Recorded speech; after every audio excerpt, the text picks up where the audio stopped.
Welcome back to your Bitcoin Story podcast with your host, Gigi.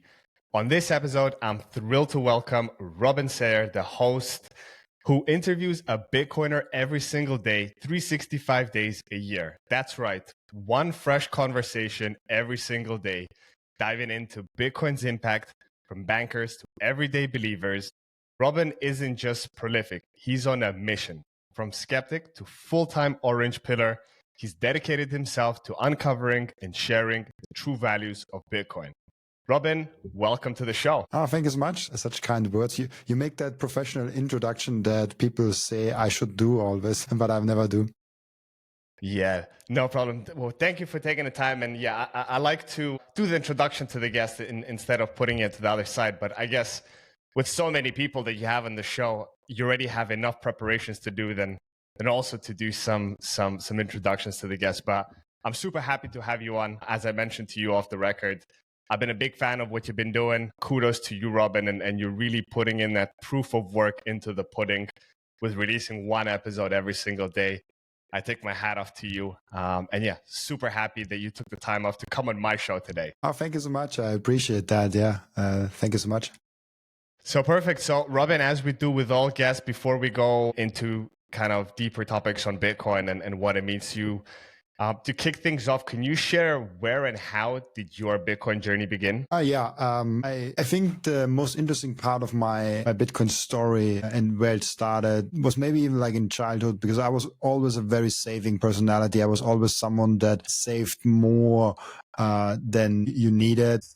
I remember that one story from my childhood where I was in preschool, and my mom always gave me some lunch money, because in preschool you don't make your own money and you still need to buy some lunch. And always at that point I tried to save like 1 or 2 euros. So if I got like 5 euros, I just try to buy something for 3 or 4 euros, because at home there was free food. So I was trying to save money even like at very, very early age. And that resulted. And then at the same time, I had in a very early age, I started with like 16, 17 work at companies. So I had very early on excess capital, income to spare. So I started investing with like 17, 18 years old, started with stocks, started with savings accounts, ETFs, with all those things. Eventually ended up with picking individual stocks and was quite successful actually with it.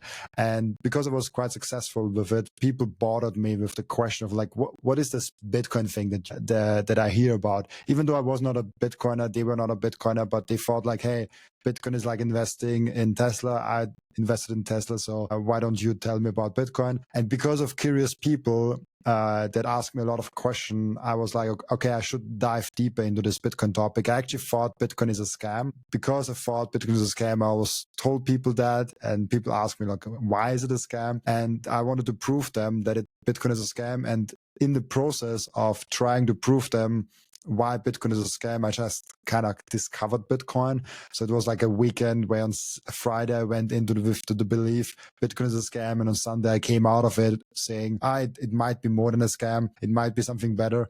And on Monday I bought my first Bitcoin on Coinbase. I don't recommend that exchange anymore. On Tuesday, I actually bought my first hardware wallet, the Ledger. I don't recommend them anymore, but that's what I kind of started to use. I'm very proud to say I'm self-custodial since the first day I got into Bitcoin. That's something very rare. That's I think one thing that I did right. But it took me about 3 years from first time hearing about Bitcoin in 2017 to 2020 to actually buy it in 2020. I made a lot of Bitcoin mistakes and along the way. I lost some of them. I lost some Bitcoin along the way in Celsius. I lost some Bitcoin in hardware wallets. I lost some Bitcoin with just making transaction mistakes. I made a lot of mistakes in my Bitcoin journey in my 5 years. And yeah, that's kind of a very quick run over my whole Bitcoin story. And then I started my Twitter channel, started my YouTube channel. And now I talked with over 500 different Bitcoiners to this day, including like Michael Saylor, Jeff Booth, Natalie Brunel, all the big ones that you know. And it's been a pleasure now being in Bitcoin. Now I start also building in Bitcoin. I just took on a role at Microseed, took a stake there, and trying to build self-custodial solutions more and more. I'm just being more and more involved in the Bitcoin community, and my life is more and more Bitcoiny. From just asking a question, what should I do with my excess income, to being fully ingrained in the Bitcoin ecosystem. That's my very short overview of my story. Amazing, Robin.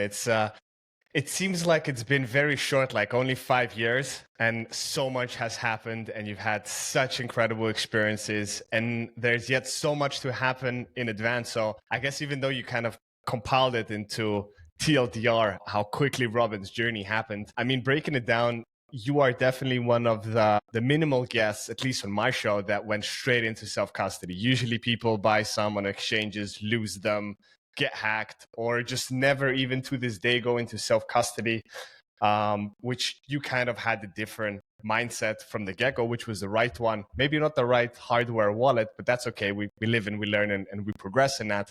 But maybe a question specifically on self-custody, which I believe you are, like me, a hardcore self-custody maxi.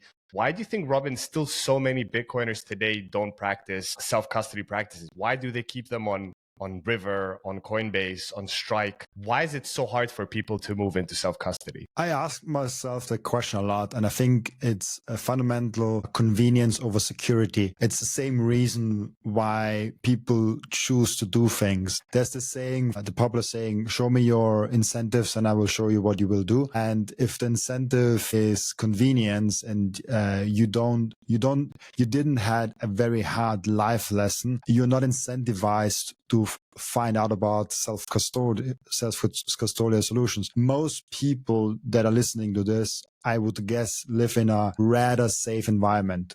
They don't have to fear for their lives when they go out on the street to the supermarket. They probably haven't had a bank freeze their accounts. They probably aren't politically followed and by the police kind of monitored on a regular basis. So most people just have a bank account and it works. They're not getting the bank account frozen. They're not getting assets seized and all those things. And I'm one of those people. Like, I had never had a bad experience with a bank. All banks worked with me.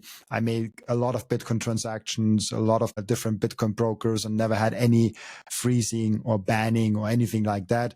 My bank account got once flagged. So my employer actually transferred money to me, and he couldn't because the money got bounced back, and he called the bank and was like, hey, I want to pay my employee. Why is that not possible? And they're like, oh, I'm very sorry. This employee's bank account is flagged as a very risky one. And this was my only negative experience. But the employer just said, like, put him on a whitelist. Like, I want to transfer money. And then the problem was solved. And that's about it. So even though we mostly have a very convenient situation and the banking system works for most of us, it doesn't work from all of us. So if I talk with someone from Africa that is unbanked, self-custody is very easy for them to see and to get. For someone that got their bank account seized because they are protesting for the wrong thing, for them it's very easy to explain self-custodial. But for someone that has never experienced how it feels when your freedom is taken away from a higher authority, they don't have the incentive. They don't have to look into self-custody. So why did I do it? In the beginning, I purely did it out of curiosity because I was a software developer and I was like, hey, that seems like a fun tech. I hold my stocks on the stockbrokers, and Bitcoin I hold on that USB stick. That's weird. I find out like how this works. The day one self-custodial was just because I was curious about the tech. I was not trying to be a freedom maxi. I was not trying to be a self-custody maxi. I was just trying like to see what this thing is. What will happen? And what will happen. Yeah. And I literally put from my bank account 100 euros to Coinbase, they converted it to Bitcoin, and then put those Bitcoin onto the ledger, and then the whole thing back, just to see what happens. Like, is that possible? Can I save my Bitcoin there and like transfer it back? And like, how does this all work? And how does transaction works? And I just wanted to see for myself. But then I just kept all my Bitcoin on that hardware wallet, and I needed a long time to improve on that hardware wallet. I luckily never really lost a significant amount of them, but it could have been. It was a big luck that I never lost any. I did a lot of mistakes. Let's keep it at that. And I think that's the main reason why people don't have self-custody, because they just don't have to, like, they didn't experience how freedom gets taken away. And with all security solutions, people that just got a security incident are more aware of the problem, and they are more aware why it matters to invest time and money into security solution. If you are a billionaire and you're walking around without security and someone robs you and cuts off your finger, now you know why you need a security guard next to you. That's a good point. And the same with self-custody. I think it will be a slow process of seeing how bad exchanges and banks and IOUs are, and then people will slowly get into them. And there's actually some interesting system going on, because people have the capacity to self-custody their Bitcoin. Providers of Bitcoin custody solutions are more incentivized to not screw up, because they know if they screw up, people have another alternative. They can go to self-custody. So this having the option of self-custody actually makes the custodian solutions better, because it gives people an exit valve. If a self-custody wouldn't even be an option, the custody solution would even be worse, because people don't even have the chance, no incentive not again, even the option to make it. Yeah, there's no incentive to do that. So I think everyone should do self-custody, because if you don't hold your own keys, someone else is holding those keys, and at that very moment, someone else is owning your Bitcoin. You can maybe show a paper like, hey, legally I own it, but who cares? That's true. If you own a gun, and you have a paper that says you own a gun, someone breaks in your house, takes your gun and points it at you, who really owns that gun at that very moment? The guy that holds the gun up to your face and can shoot you in every single moment. Even if you hold, like, imagine that you're holding that paper up to the robber that just has your gun in the hand. It's like, hey, you have to give me the gun because I own that gun. I own it. He will not do that because he has all the power. So if you give away your keys, you give away all your power, all your leverage. So don't do that. It's pretty straightforward. But as we discussed, most people did not wake up from that reality that the bank account can close tomorrow. The brokerage can get your Bitcoin tomorrow. I think it's great what Jack Mallers with Strike is doing. I think it's great what all the Bitcoin companies, Bitcoin only exchanges are doing, but they can take your Bitcoin tomorrow and do something else with it. And you have no clue about that. You don't see any of that. I mean, FTX is a best example. It's a huge exchange that was so trusted. And they just took your Bitcoin, and they bet everyone, like the Hollywood stars. They had serious money. Like, it was not a small player. Even like Mr. Wonderful, Kevin O'Reilly was like their face of it and everything. Like, they went to the top of the top. Exactly. And if they can do it, I can guarantee you the brand, the exchange that you love right now, and the CEO that you love right now of that brand and of that exchange, they can rug you tomorrow, and you have no way of knowing how to get your Bitcoin back. And maybe you get 50% of your Bitcoin back. Maybe you get 1% of your Bitcoin back. Maybe you don't get any Bitcoin back because maybe they don't even really hold Bitcoin. Maybe they do some shitcoin things and they don't have money. And if there's no money, where would you get your Bitcoin back? Those exchanges, I'm not saying those exchanges go bust, but if they do, what are you doing? And if you hold all your life savings in one exchange, they can rob you of your life tomorrow or today even. Today, yeah. It's kind of astonishing for me that people hold all their Bitcoin on Strike or like on any other wallet whatsoever. Like, have your own keys. That's true. And today, I mean, it's much easier than it is like a few years ago when the wallets and the whole UX of software was so cumbersome, and it was like you had to be semi-computer scientist to understand to get through it. Today, it's super simple, and there's a lot of solutions out there. But I think you bring up a great point, Robin, on the aspect of incentives. People are not incentivized, at least in the what we call the developed world, where everything always works and they always have access to everything, until they don't. I grew up and I was born on a tiny little island that most Bitcoiners know, which is Cyprus, which just over a decade ago had the haircut, and the banks just got swiped. Anything over 100,000 just got taken away.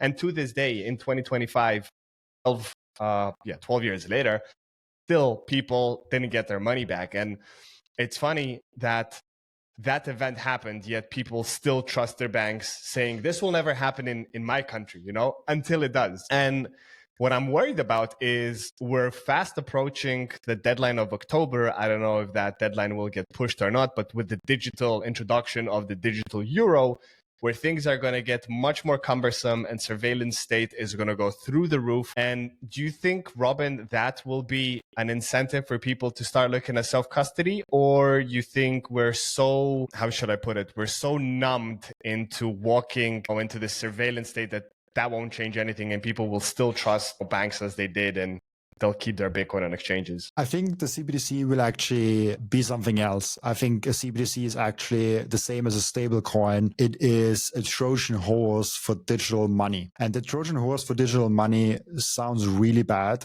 but it's actually something good. What do I mean by that? If we normalize in society that every money is digital, and money is just like something digital, and we don't have this cash thing anymore. We have our local CBDCs like the e-euro, or like however it will be called. Then we maybe have like a stable coin in our wallet, like a USDC, USDT, whatever. And then we have our Bitcoin. And if we have that set up, people will naturally see, hey, I have in my digital wallet, I have that euro, I have that USDT, I have that Bitcoin.